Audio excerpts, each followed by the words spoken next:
Hello everyone, and welcome back to the channel. In this video, I thought it would be fun to try something pretty ridiculous, and to do that, I want to take this 1995 PowerMac Performa, that's based on the 1994 PowerMac 6100, back onto the internet. Around 1995-1996, when this device was new, the typical home user was accessing the internet through a dial-up modem to get on AOL or some service like it. Pretty much the only place you would see a computer like this networked with more than a dial-up modem would be in an education setting or business. If we look at the back of the computer, we can see there aren't any ports that we would be familiar with today for connecting to a network.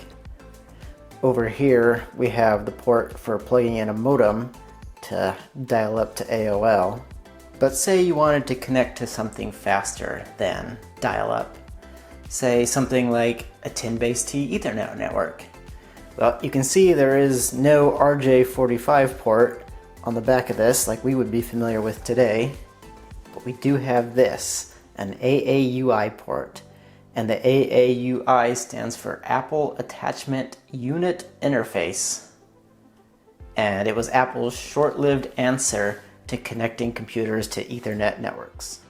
Back in the late 80s and early 90s, there was a number of different network standards going around, and even Ethernet had several different connector types at the time. The RJ45 connector on a twisted pair cable, like you see here, that is ubiquitous today, and a coaxial variant with a different type of connector. Since neither connector had won out over the other yet, and Apple didn't want to put both connectors on a computer because of cost, they came up with their own connector that was compatible with Ethernet. The user just had to buy an adapter that suited their needs for their network. So, coming back to today, we're going to connect this Mac to a modern high-speed internet connection, albeit at 10BASE-T speeds, and see what happens. I'll be using this ladybug-looking adapter with an AAUI port on one end and an RJ45 port on the other. This part's as simple as connecting the AAUI end into the Mac and then taking our cable and plugging it in. And we can already see that we have a connectivity light. I'm running system 7.6 on this Mac as it seems pretty appropriate for the time period of when this Mac would have been used. To get started, we're going to check our TCPIP settings, and to do that we're going to open control panels and come down to the TCPIP control panel, open that up, and we can see that we are connected via Ethernet instead of, say, AppleTalk or PPP, and it's already using DHCP.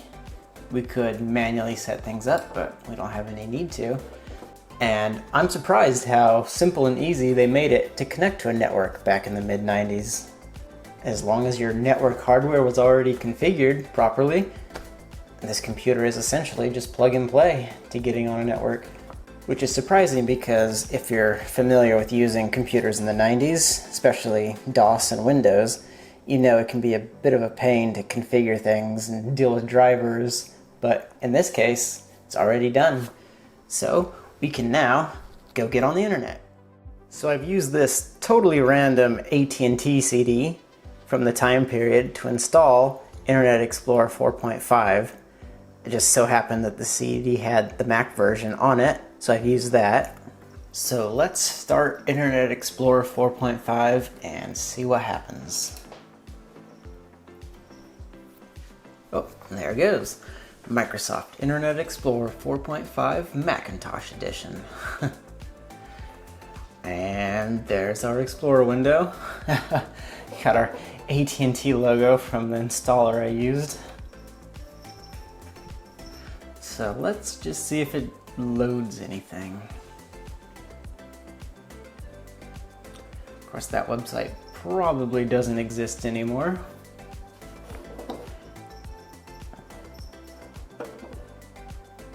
How about AT&T.com? Oh, so That is going to be the biggest issue we face, is that the internet has moved on since, well, Internet Explorer 4.5. The technology's changed, and these old browsers aren't going to be able to access most things. But for fun, let's go to Google.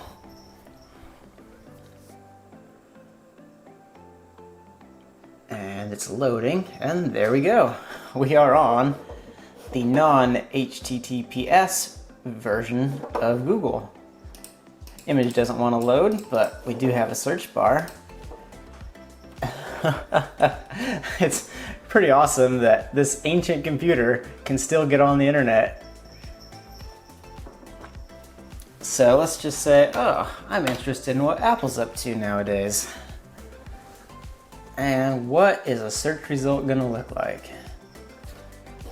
Obviously, the size of the window has changed quite a bit since this computer would have been used. Let's see if we can make that a little bigger. Is that gonna help us at all? Doesn't look like it. Oh hey, the all-new iPhone 14 and iPhone 14 Pro. So you can see it kind of works, but not fully. Like, it doesn't really know what to do with all the newer things going on here. So if we try to go to Apple, what will happen? Nope. It's not gonna let us. But that's okay. There is at least one solution we can use. Fortunately for us, somebody has built a search engine for vintage computers. And this is all thanks to Action Retro, who has created this. So now, if we want to go look up Apple, and there we go. We can see things a bit more clearly, and if we open the website up, it's going to basically strip out all the stuff in the website that we can't see anyway. All the pictures and any sort of formatting that's just not going to work. So you can see the website becomes pretty basic for what we can actually do. But say we want to know technology news. We can search that and see what's going on, which is pretty cool that we can still search modern web pages and get results. Say I want to go to the BBC technology page, see what they have to say. And oh my, that one didn't work so well. Okay. Say I want to go to PC Mag. How does that work? Okay, now we can actually see some headlines. And even view images. So let's see how that loads. Oh, yep, there we go. Funnily enough, the images search on Google still actually works, which is surprising. You wouldn't think this would still work on an old internet browser, but it does.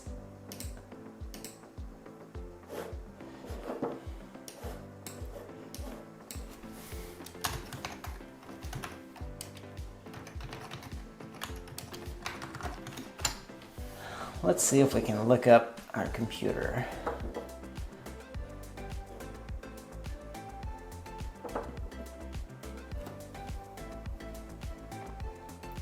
Loading. Okay, looks like we're there. The window size is all messed up, but hey, there we are.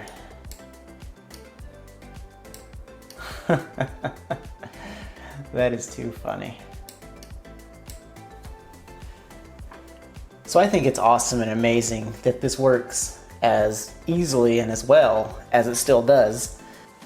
But the basic foundations of what makes the internet and networks work hasn't changed in the last few decades since this computer was new. The TCPIP standard hasn't changed, which is why it was so easy to just plug in an Ethernet cable to the adapter and everything just worked. I didn't have to configure a thing. Before I took this old Mac onto the internet, I did configure things so that it would be segregated to its own network for security reasons. But I think it's pretty awesome that this is probably one of the only System 7 Macintoshes currently on the internet anywhere in the world right now. Thank you for watching this video where we took this 1995 Mac and took it where it has never been before, the modern internet. I hope you've enjoyed this fun little experiment, and I'll see you on the next video. Bye.